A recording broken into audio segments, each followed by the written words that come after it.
Le calango a planté une plante dangereuse. Il fumait cette plante. Un jour, il a toussé très fort. La poule a vu ça et elle a eu peur. Elle a dit à son enfant, « Tu n'as plus le droit d'aller chez le calango. » Mais l'enfant ne comprenait pas. « Mais maman, c'est mon ami !» Un jour, la poule a vu un grand crocodile. Elle a eu très peur. Elle pensait que c'était le calango qui avait changé à cause de la drogue. Elle a interdit encore plus à son enfant d'y aller. Mais chaque jour, quand la mère partait travailler, le poussin allait quand même chez le calango. Petit à petit, il changeait. Il riait sans raison. Il mangeait beaucoup. Il devenait étrange. Les années ont passé. Le poussin est devenu un coq. La mère est devenue bébé de vieille.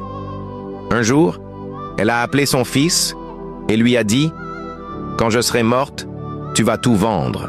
Tu vas perdre tes biens et tes faux amis vont te quitter. » Puis, elle a construit une potence, corde pour se pendre, dans la cour.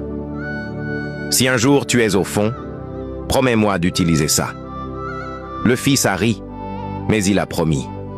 Après, la mère est morte. Tout s'est passé comme elle l'avait dit. Le coq a tout hérité. Il a tout vendu.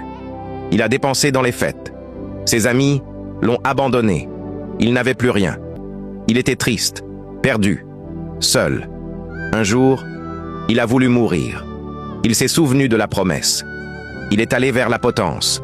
Mais quand il l'a touchée, elle s'est cassée. À l'intérieur, il y avait de l'or caché et une lettre. La lettre disait « C'est ta deuxième chance. Tu ne m'as pas écouté avant. Alors écoute-moi maintenant. Ne traîne pas avec le calango. Ta mère. » Le coq est tombé à genoux et a pleuré. Leçon. Les mauvaises fréquentations détruisent la vie. Les parents donnent des conseils pour protéger.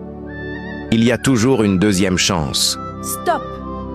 Avant de continuer, si tu sais que mes histoires te plaisent, abonne-toi. En plus, je viens de créer un nouveau compte. S'il te plaît, abonne-toi.